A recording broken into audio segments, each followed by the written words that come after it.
I'll go up to the next truck if you want. Or do you want me to wait for you? What's that? Just wait.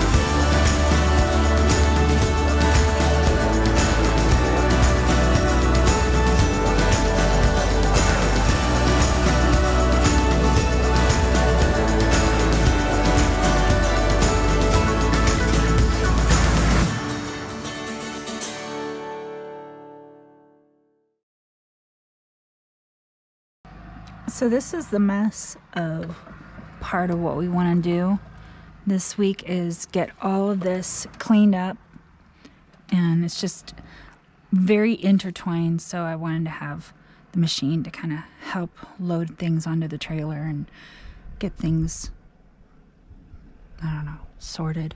It's all over the place. I mean, if you look at the driveway and you look all the way up there, it's just everywhere, all the way up to the beginning. So I just want to clean it up, but we also just need to get the driveway and the pad where we're going to be staying. It is just a complete mess. It's very much what this was, and there are areas where we go to step and our feet sink in 2 feet. Fortunately, we very often hit rock. I don't know if we hit a few rocks or if there's a sublayer of rock.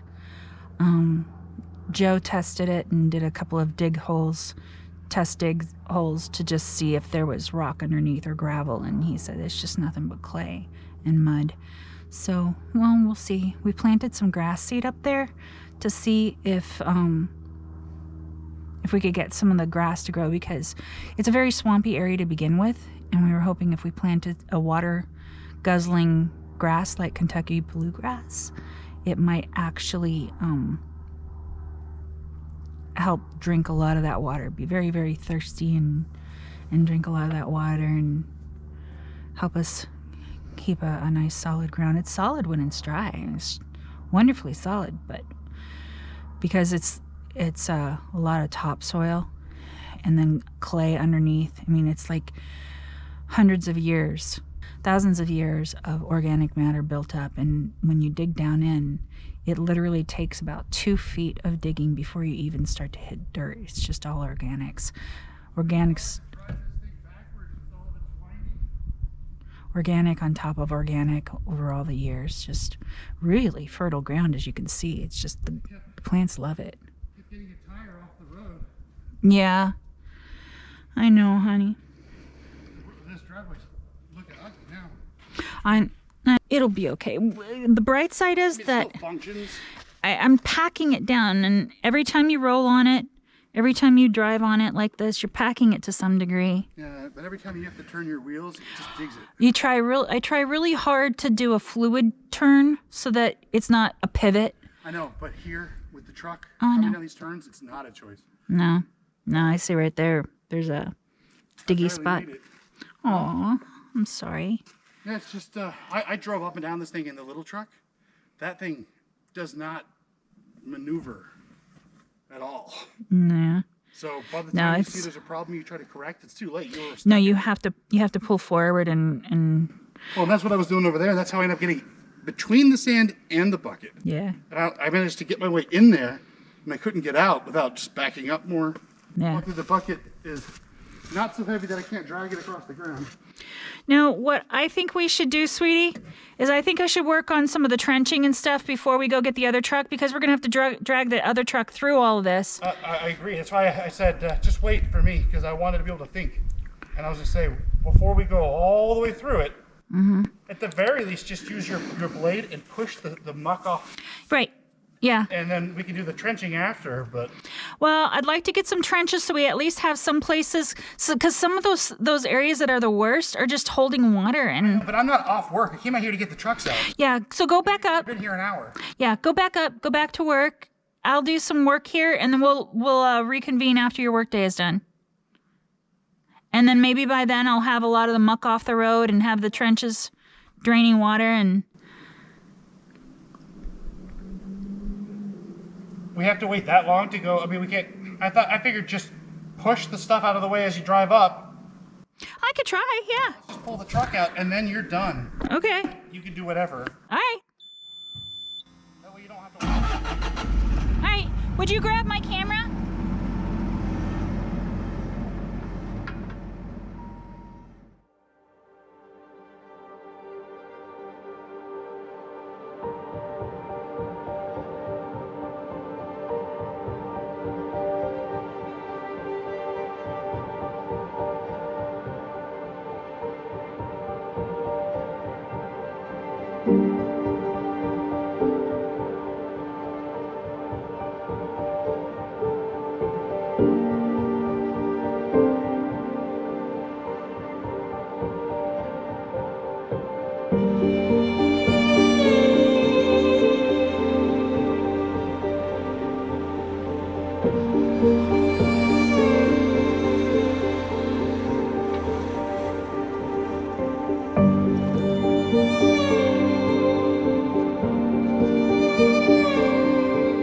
We headed up the hill to pull the plow truck out of the mud that it had sunk deeply into in the clearing parking lot. But on the way up, we were faced with 500 feet of mud that was a couple of feet deep, not to mention very large puddles of standing water closer up the hill toward the clearing. We decided to see what I could do to clear the path of so much wet mud, and see if I could push out the mucky topsoil to get to some of the really hard clay this property has. When Jordan, in his analytical, let's get to the point kind of way, expressed his feeling that we might have a better chance working on the trenches first, giving the driveway a chance to drain and firm up, and that using the blade on this excavator could do more damage than good.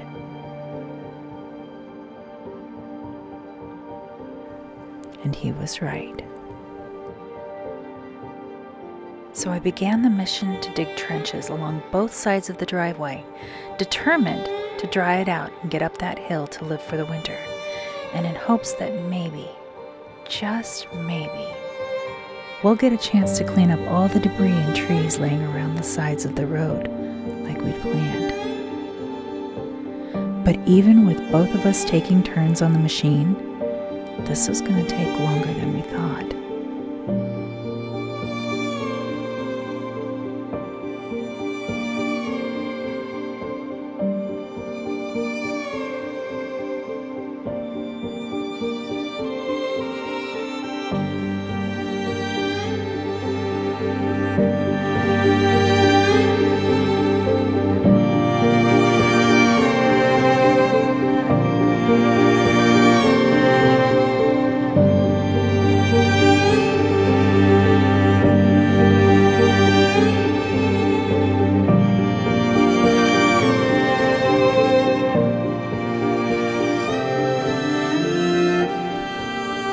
And then the rains came.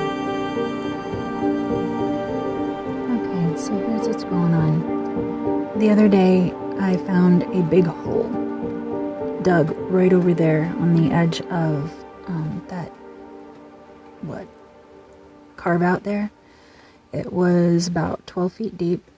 It was filled with all sorts of the brush kind of things that we have around here. Some cut logs and things, and the hole was filled to the top with water.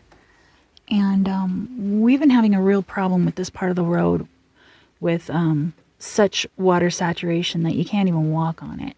And when I say walk on it, like you'll take a step and your feet will sink in like 2 feet, and you need somebody to get you out. And you're lucky if you hit rocks at the bottom to stop your descent. So it's been really, really a dangerous situation out here. So when I found that hole right there, right at the base of that tree stump,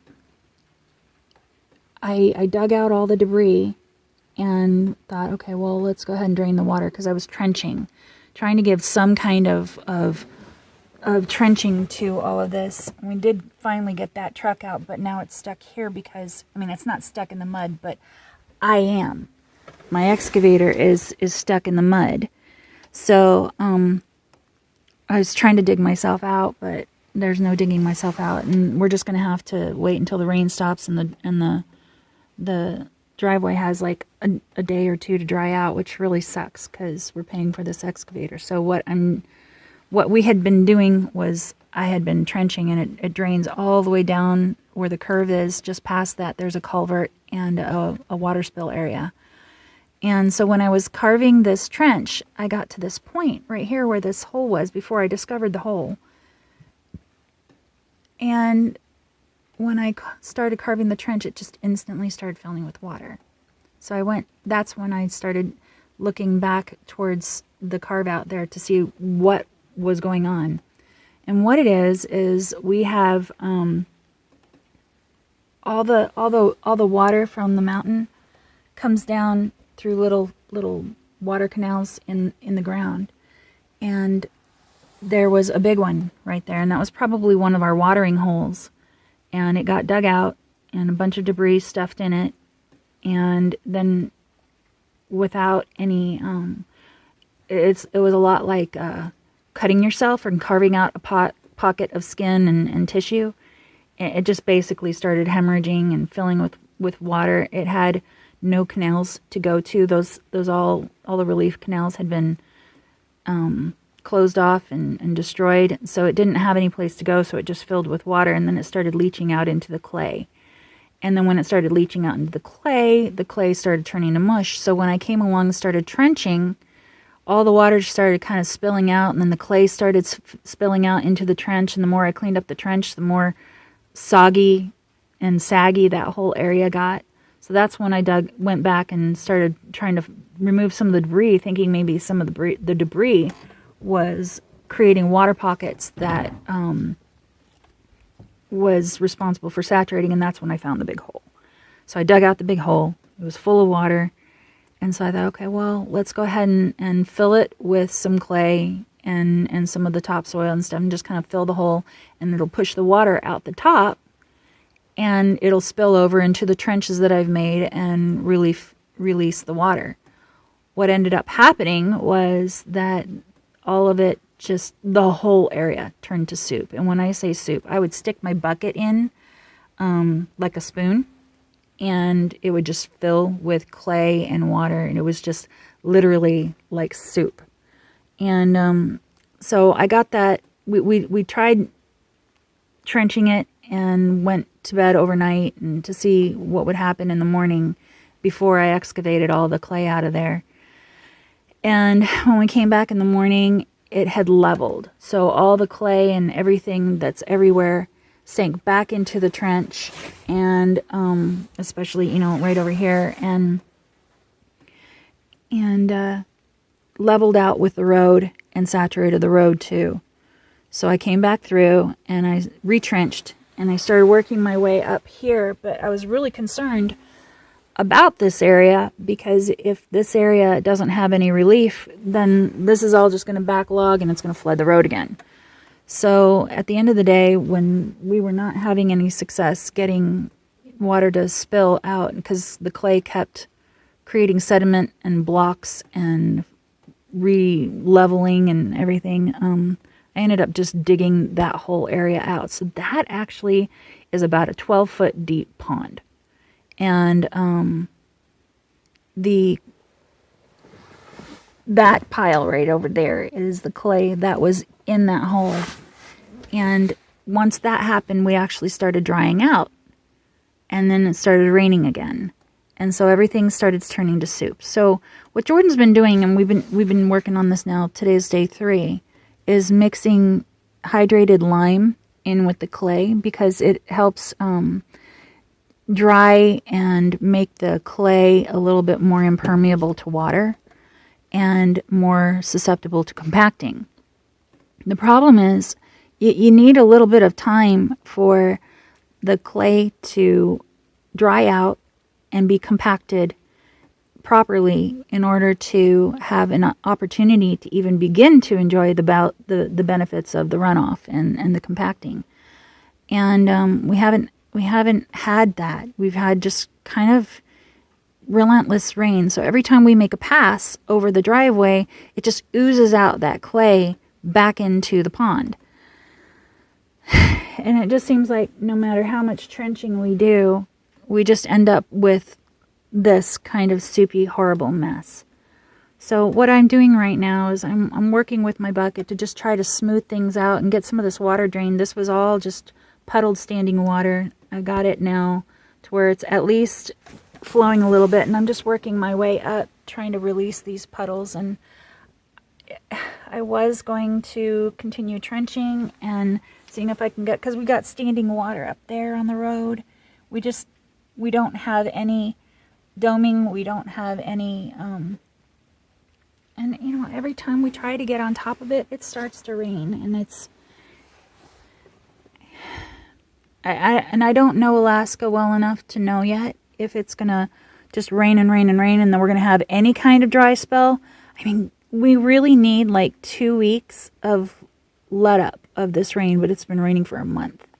And we had about 4 days of sunny weather and no rain, and that was when I was out here working and trying to dry up the ground. And then of course now we're hitting a raining spell again. So, and you can see that no matter what I do, this was a 4-foot deep trench right here, 4 feet deep, and then we raised up the road above it, and it's just constantly self-leveling. So I'm thinking sandbags. I don't know. If anybody has any ideas, I'm pretty much open to ideas right now. But my excavator is stuck, and I don't know how long it's going to rain. And my best option right now is to just make sure that this water can drain down into the culvert area where there's a reservoir. But yeah, this sucks. And if we had just left it alone and waited till it froze over, we would actually have been able to get up after the freeze. But right now, it's so freaking chopped up. I don't know. We might have a chance. If it starts to freeze, we can smooth it out and run over it with some vehicles. We're thinking about getting like a little rolly compactor thing. Not the machinized one, or machinized, whatever. But the one that you fill with water, it's plastic, and you fill it with water, and then maybe we can have a chance to kind of roll some of this pack down. But this excavator is 18,000 pounds, and it's just not helping, really. And the more we try to fix this, the more it gets... Actually, would you believe this is better than it was? That's crazy. But yeah, trying to get all the organic stuff off of it and get to a point where we can actually dome it and get some trenching in here. And we just can't get past this spot, literally. But we did get the water truck unstuck. Unfortunately, it's a new kind of stuck, because you shall not pass this, and it's just it's because all this water just keeps saturating the road and won't dry out. So right now I've started digging out this wall of clay from the dig out, the initial dig outs. It just falls back in like a landslide, and it gets soupy, and you can see that it just kind of falls back in.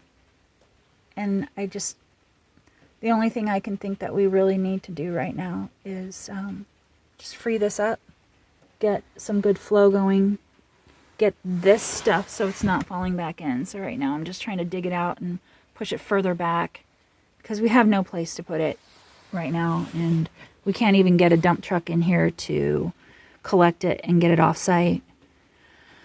And that's been another one of our problems, and that's why we stopped there, was because the dump trucks bringing in sand, you can see where all of our equipment is. The sand ends there because the dump truck was sinking in too far. It was just too squishy. There's a lot of water here. We get a lot of rain, and it flows around underneath the ground. And we have all these little underground water pockets and rivers and stuff. But you know what? While I'm here, I don't know if you can see it. Way out there, there's this really fantastic mossy log. And it's right in the center of the screen. It's just laying down and it's covered in moss. I love that about this area. But you can see we've got a lot of dead trees, and I was hoping to get them pushed down because there's such a risk. And we were out here working. We did hear a tree snap and fall over. So it is dangerous. You can see all these dead trees. We need to get them down and get them safe. And this is just one side of the road, and we've got the other side over here is also full, and we've got a couple of really big dead trees right here on the road. One of them's about 24, 26 inches in diameter. You know, like this one right here, center of the screen right there. That one is actually about a 24 inch, maybe 26 inch. So, yeah, we've got to get some of these dead trees down so they don't fall on us. But yeah, it's I can't even get footing to do that because the ground is so saturated. So I was thinking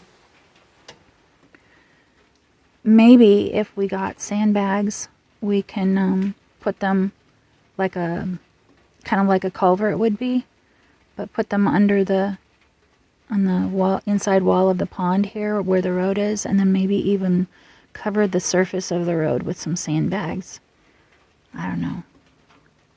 It's a thought, but I don't know if it would work. But it would give us a solid surface to roll over, at least for a while. If anybody has any thoughts, I'm so open to it, but I think first things first, we just need to stop rolling around on this. And I don't really have a choice because that's terrible. Look at that.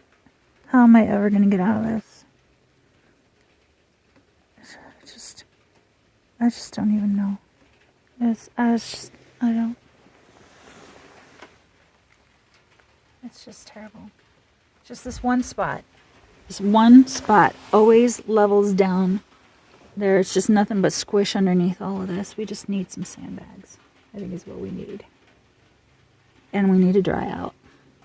And this was all so dried out yesterday. It was getting really nice, and we were at the point where we were ready to start compacting and stuff.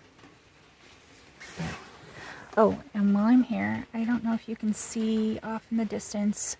So if you look right in the center of the screen, you see the big leaf thing. That's Devil's Club. Now just past that is a tree stump. Just right in the center of the screen is a tree stump. And just past the tree stump, there is an elderberry bush. And that's not just an elderberry bush. There's like a whole patch of them. There's another one in the center of the screen there. We've got a bunch of elderberry bushes here. The clearing up there has elderberry bushes. So we're going to have all sorts of elderberry snacks going on around here. So there's another one way out there. Yeah. We're going to build little trails and paths around here and stuff. But this place it's really cool when you're not trying to drive on it or excavate. So yeah, I had some simple jobs. Trench this, go up to the clearing area, create a little off-road pond for the water to go into, maybe even put in a culvert, and then create another little pond at the clearing for some of the water to drain into. And yeah, this is where I'm at. And then it's constantly self-leveling. I really just don't even know what to do. I'm gonna see what I can do about cleaning that up now that it's drained enough and I can see under the water. There's a little stopping point there, so I'm gonna see what I can do about cleaning that up.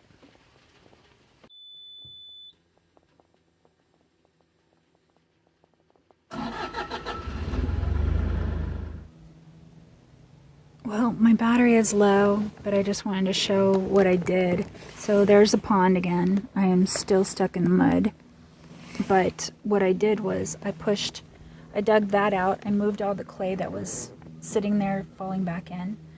And I actually put it on the road behind me, along with some organic branches and things like that. And I've got my bucket resting on some branches right now to kind of, it's like a web of stuff. I pushed this tree down because it was so dangerous, and it was also part of the reason why the road narrowed so much right here. So I got that out, and boy, wouldn't it be nice to harvest that root system to stick on the road here and at least give us some sort of traction.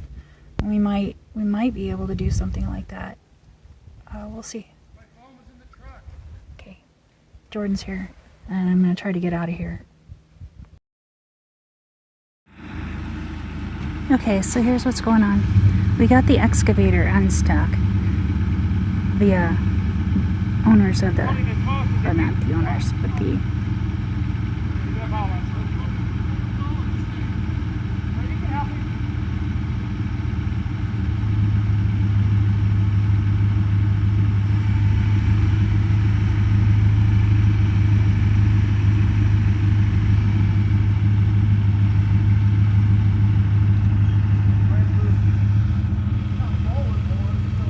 sorry, this is on my cell phone, and my hands shake.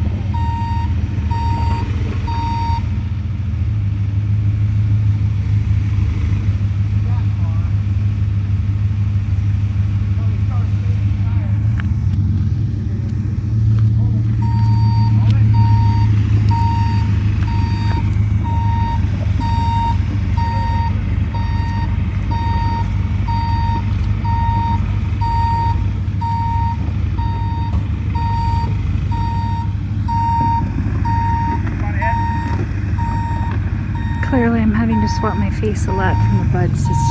Sorry about the wigglings. They're crazy out here.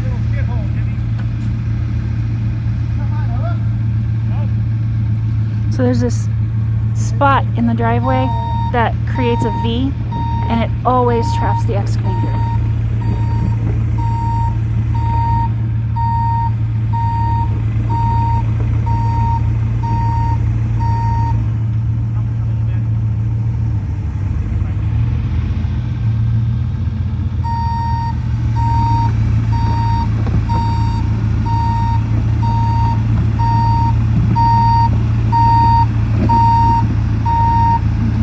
Truck out. I'm gonna have some water again, which is great timing because we're out of water.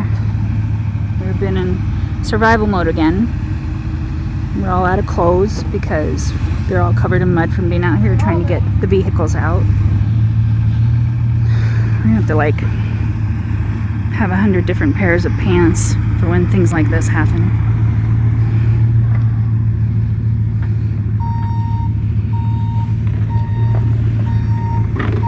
Me trying to take steps backwards in this very difficult to walk in stuff, but fortunately I'm back on sand.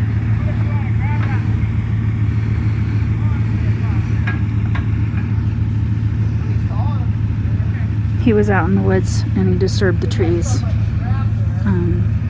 because he had to do a bypass, go out that way and then come through here to get it out of the hole. And then he promptly went back into it.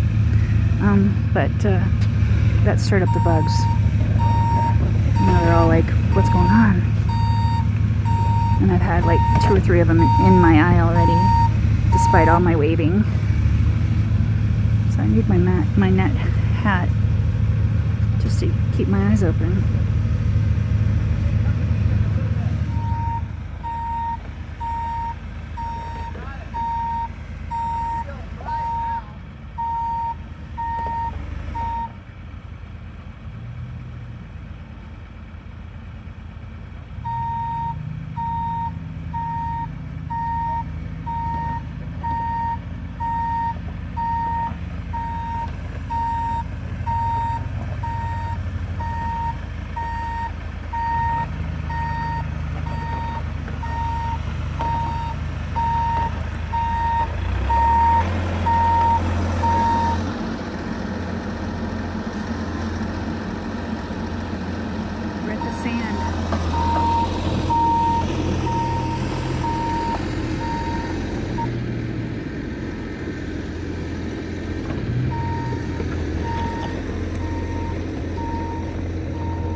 Look at those tires.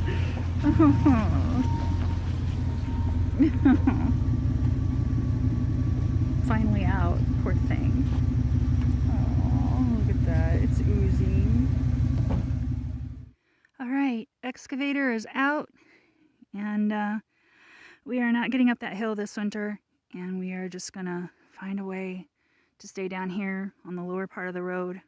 Now we just have to figure out where exactly we're gonna stay, but for right now, we're gonna go get water and do laundry and dishes and showers and all the things that you do with water that we haven't been able to do for now 2-3 weeks that the truck has been stuck at the top of the hill. So we are almost out of survival mode. Get ourselves planted down here somewhere, set up shop, get the shelter logic up, get the Connex in here, start unpacking, and wherever we settle here, we will probably settle for probably the next 2 years, maybe one, if we're really, really lucky, just until next summer when we can get up the hill. We'll see. All right, that's all for now.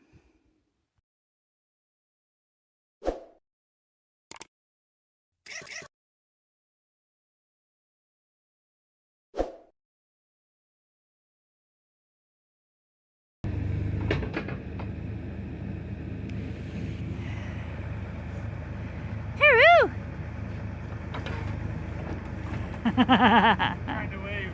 Aww. Too bad you can't give me the thumbs up. Aww. We had a visitor last night. These tracks were not here yesterday.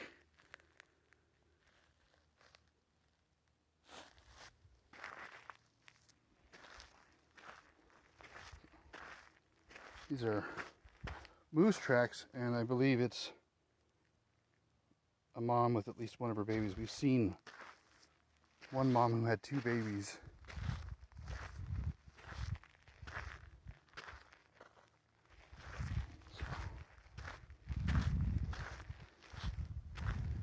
We never get that close to them, but they get close to us all the time because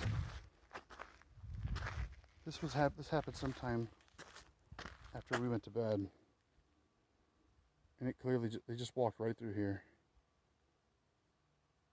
It's pretty cool. We had trail cams, but we never caught them on footage, so we'll probably put them out again and get some pictures of that or something.